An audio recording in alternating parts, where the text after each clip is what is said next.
Ngayong gabi, simula na ng mas matinding mga hamon na susubok sa tatag at paninindigan ng bawat housemate. Isang harapang tapatan ang magaganap upang malaman kung sino ang karapat-dapat mapabilang sa Big Four. Hanggang ngayon may feelings ka ba for Honey?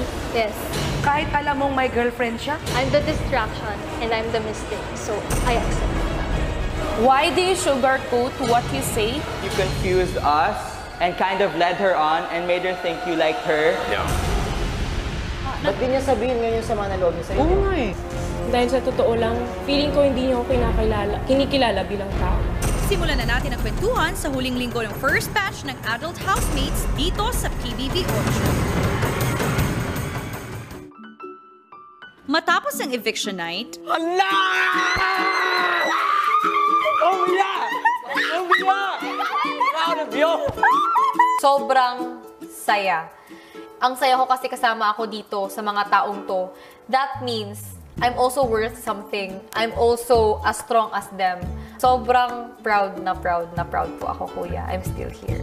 May mga sumusuporta. Parang nagulat lang ako, kuya. Napili pa rin po kung mag-stay.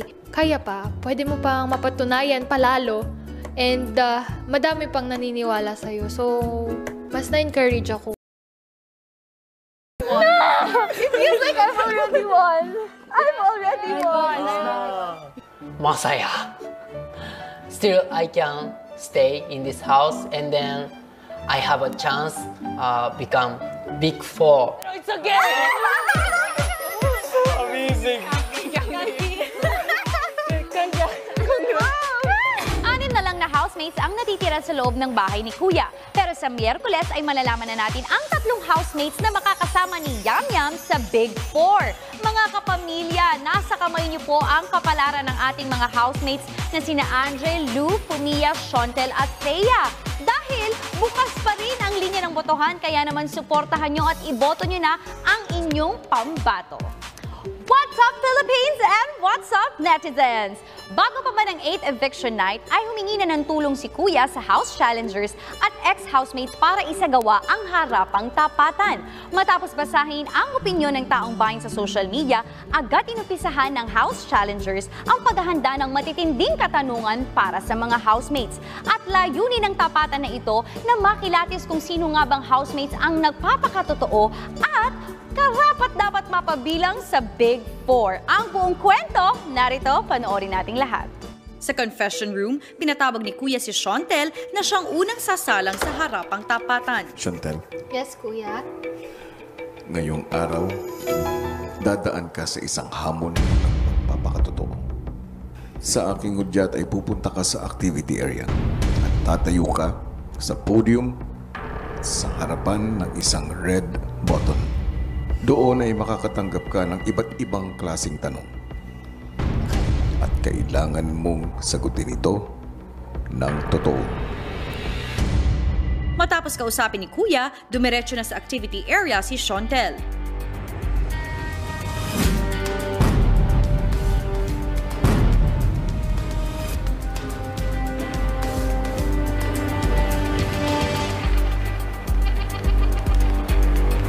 Shontel, Yes, kuya. nasa harapan mo ang mga taong magtatanong sa iyo. Kapag hindi mo na kayang sagutin ang mga tanong nila, pipindutin mo ang red na buzzer sa harapan mo. Pero, kapag ginawa mo ito, ang mahalagang gamit na nasa tabi mo ay susunugin sa iyong harapan. Bago ang harapang tapatan, kinausap ni Kuya isa-isa ang housemates upang malaman ang pinakamahalagang bagay na dala nila sa bahay at pinalagay ito sa golden box. Samantala, layunin naman ng mga nagtatanong na house challengers at ex-housemates na mag-tap out ang housemates at pumindot sa red buzzer. Dahil kung 3 sa housemates ang mag-tap out, mananalo ang house challengers ng 40,000 pesos para sa kanilang chosen charity.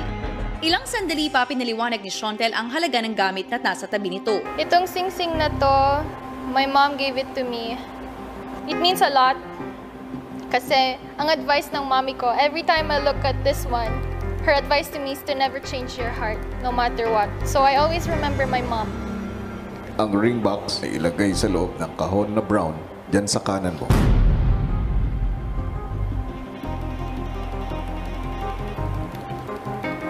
Chantel, Yes, kuya. handa ka na ba? Handa na po.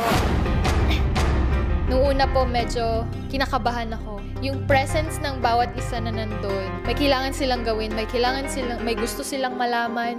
Ang magsisimula ng tanong mo ay si Lyndon.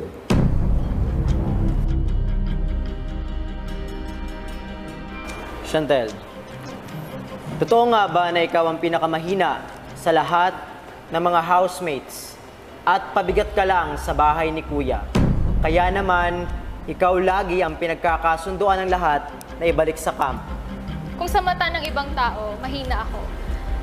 Pero naniniwala ako na I have my own capabilities. I have my own abilities as a person. At some point, oo, masakit na parang ako parati yung last na option or the weakest link sa tingin ng iba.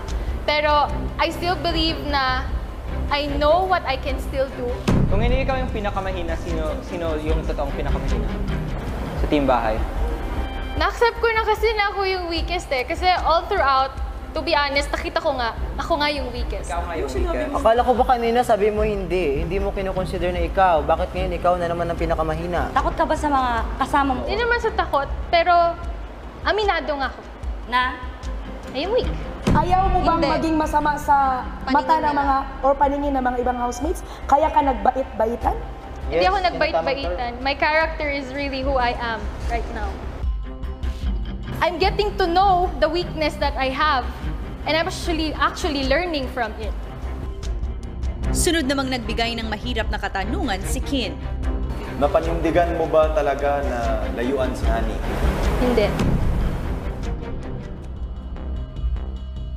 Hanggang ngayon, may feelings ka ba for Honey? Yes. Oh. Tell. Kahit alam mong may girlfriend siya at mahal siya ng girlfriend niya? I already know that, and I'm the distraction, and I'm the mistake, so I accept that. Do you still love Honey?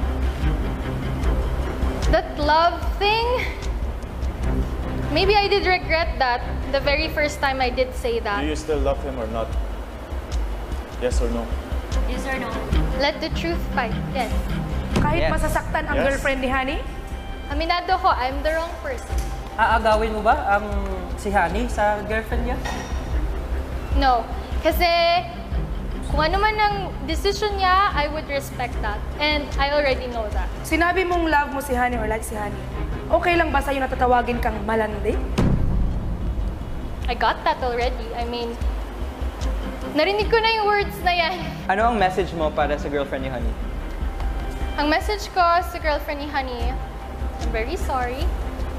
Because it's the baddest but the realest thing that I did. So, kung papatawarin mo ko, hindi, okay lang. Pero hinihiling ko talaga, and I just wanna say really, really sorry. So, willing ka bang mag-tap out or mag-press ng red button ngayon as a way to apologize to Honey's girlfriend and to make it right to her? Sabi mo you do the right thing. So now that you've done something that's bad, what will you do about it? You have the chance to change it. You have the chance to do the right thing now.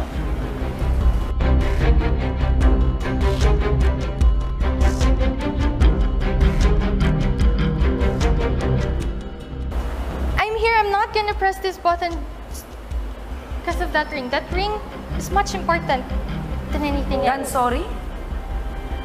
Sorry is very important also. I regret that, but I'm not pressing the button. So sorry. If you did press the button, it would mean a lot to my girlfriend. What?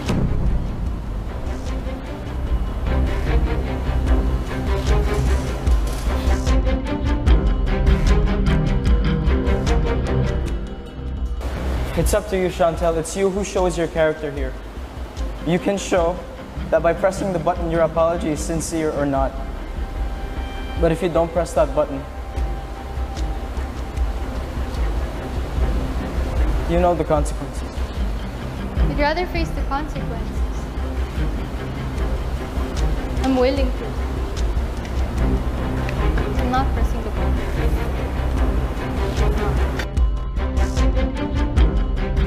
Finalists, Chantel, Kuya. tinatapos ko na ang inyong diskusyon. Maraming salamat. Roar, Chantel, roar. Okay kasi yung wala kasi talagang masyadong binabato sa kanya kasi stick siya sa mga sagot niya eh. I did not cry. Ang natutunan ko po is talaga, kung alam mo yung katotohanan, walang mali sa sasabihin mo, basta alam mo yung katotohanan sa sagot. Natutunan kong i-defend din yung sarili ko. Na-realize ko na, wow,